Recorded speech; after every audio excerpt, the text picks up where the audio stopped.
عوام کا بیعت ہونا کیسا ہے؟ جائز ہے؟ عوام کا بیعت ہونا کیسا ہے؟ اگر مناسب نہیں ہے، کیوں مناسب نہیں ہے؟ مناسب نہیں ہے، جائز ہے، مناسب کا بابا ہے۔ عوام کے لیے بیعت ہونا کیسا ہے؟ اگر مناسب نہیں ہے تو عوام اپنی اصلاح کے لیے کون سا طریقہ اختیار کریں؟ یہی بیعت کا طریقہ وہ بھی اپنی اصلاح کے لیے کریں گے۔ اور میں نے بتایا تھا کہ ہمارے 4 اکابر، ان میں سے حضرت مولانا یعقوب صاحب رحمۃ اللہ علیہ کے احوال تو ہمیں معلوم نہیں ہے، لیکن حضرت نانوتوی قدس سرہ سے 10 بندے، بلکہ 10 سے بھی شاید 11-12 بندے عوام حضرت نانوتوی سے بیعت ہیں، مگر حضرت نانوتوی نے کسی کو اجازت و خلیفہ نہیں بنایا۔ تو یہ 10 بندے بیعت تھے۔ ایک قصہ ہے، حضرت کا یہ خادم تھا، وہ حضرت سے کہتا ہے حضرت مجھے بیعت کر لو، حضرت مجھے بیعت کر لو، حضرت بیعت نہیں کرتے تھے۔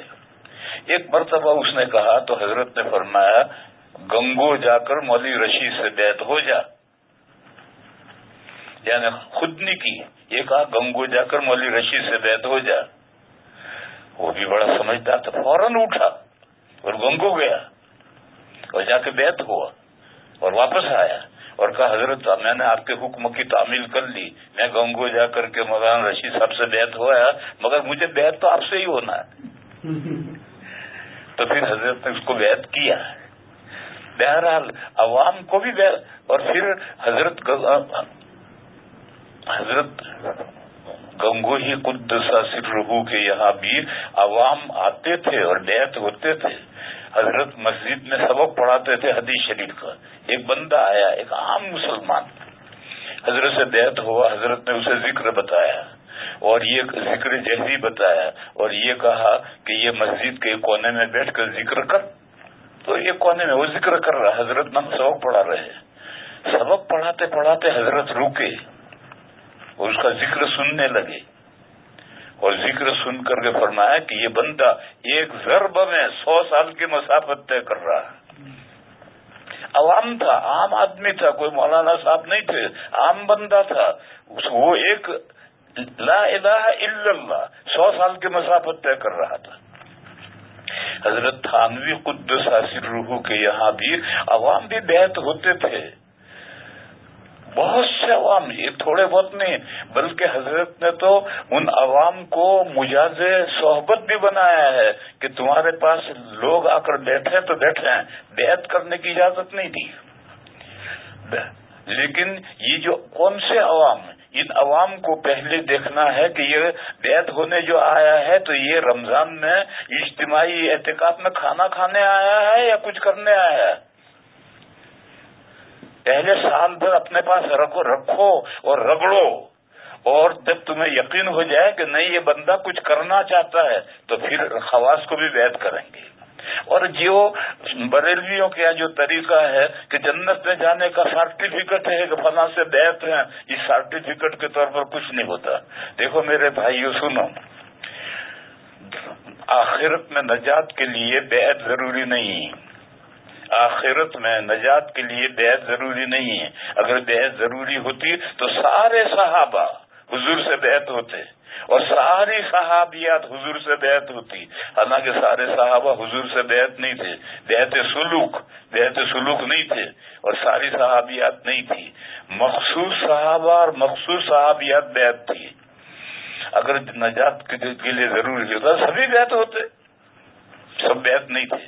اچھا، پھر جو مرد بیعت تھے اور جو خواتین بیعت تھی تو وہ کوئی بڑے نہیں تھے، حضرت ابوبکر، حضرت عمر، حضرت علی، حضرت عثمان، ان کی بیعت کا کوئی تذکرہ نہیں آتا، حضرت عبادہ، حضرت فلاں، ان صحابہ کا، عام صحابہ کے بیعت کا ذکر آتا ہے۔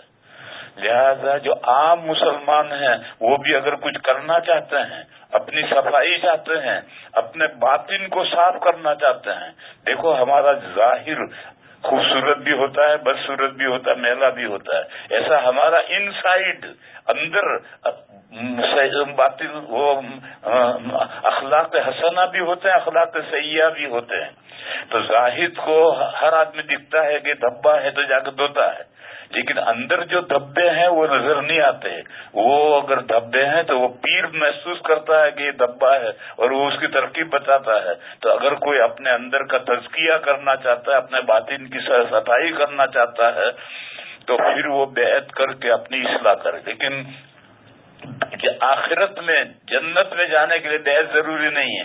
بیعت ہے جنت میں 100 درجے ہیں، یہ بلند درجے حاصل کرنے کے لیے بیعت ہے. تو بیعت کرو اور کچھ نوافل اعمال کرو اور جنت کے بلند درجے حاصل کرو.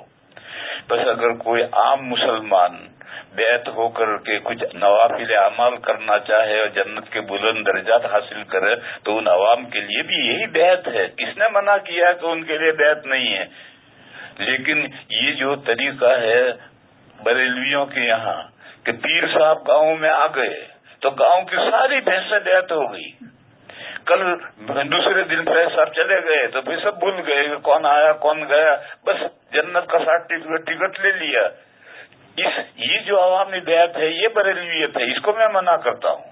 باقی بیعت تو خواص کے لیے بھی عوام کے لیے بھی ہے.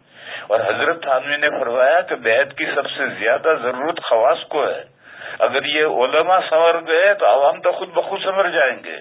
اور بہت سے عوام بھی اللہ کے خاص بندے ہوتے ہیں، وہ بھی اعمال نوافل اعمال کر کے ترقی کرنا چاہتے ہیں تو وہ بھی بیعت ہوں گے. حضرت گنگوہی قدس سرہ کا یہ قصہ ذہن میں آیا. وقت ختم ہو رہا ہے مگر وہ قصہ میں سنا دوں. بھوپال کی بادشاہ تھی نواب سلطان جہاں بیگم. وہ حضرت گنگوہی سے بیعت ہونا چاہتی تھی.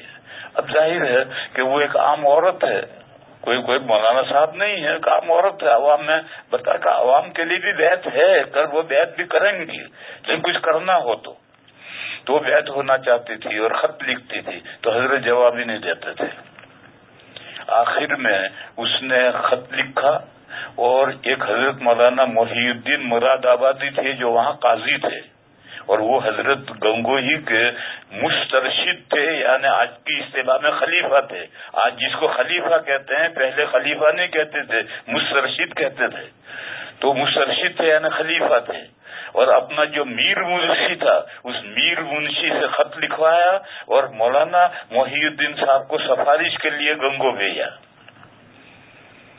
تو اب جب یہ آئے دونوں تو حضرت گنگوہی یہ سمجھے کہ مخلص عورت ہے، کچھ کرنا چاہتی ہے. پہلے یہ سمجھا کہ ایسے ہی بیعت کر، جیسے بریلیوں میں بیعت ہوتی ہے ایسی بیعت چاہتی ہوگی. لیکن جب یہ آئے خلیفہ تو معلوم ہوا کہ نہیں، یہ وہ کوئی عورت ہے جو کچھ کرنا چاہتی ہے. تو حضرت قدس سرہ نے اس کو خط لکھا اور یہ حضرت کی زندگی کا آخری خط ہے اور یہ چھپا ہوا ہے. تذکرۃ الرشید میں بھی چھپا ہوا ہے اور کاندلے سے ایک رسالہ نکلتا ہے احوال و آثار، اس میں اس کا پورا فوٹو چھپا ہوا ہے. حضرت گنگوہی نے لکھا، شروع میں اس خط کو خط سنا رہا میں. حضرت گنگوہی نے لکھا کہ بیعت 2 مقصد سے ہوتی ہے. ایک بیعت ہوتی ہے اللہ سے تعلق قائم کرنے کے لیے. اس مقصد کے لیے جو بیعت ہوتی ہے اس میں عرصے دراز تک شیخ کی صحبت میں رہنا پڑتا ہے. عرصے دراز لفظ لکھا ہے کہ ایک لمبے عرصے تک شیخ کی صحبت میں رہنا پڑتا ہے تب اللہ سے تعلق قائم ہوتا ہے. پھر فرمایا کہ میں وہاں نہیں آ سکتا ہوں، یعنی بھوپال میں آؤں میں نہیں آ سکتا ہوں اور بیگم صاحبہ کا یہاں آنا مناسب نہیں. دوسری بیعت ہوتی ہے سلسلے کی برکات حاصل کرنے کے لیے. حضرت نے لکھا کہ اس بیعت کو بندہ کچھ مفید نہیں سمجھتا، اس بیعت کو بندہ کچھ مفید نہیں سمجھتا. پھر اس کے لیے نواب سلطان صاحب نواب جہاں بیگم کا جو عقیدت ہے وہ عقیدت کافی ہے، اس کے لیے بیعت کی کیا ضرورت ہے؟ سلسلے کی برکات حاصل کرنے کے لیے عقیدت کافی ہے.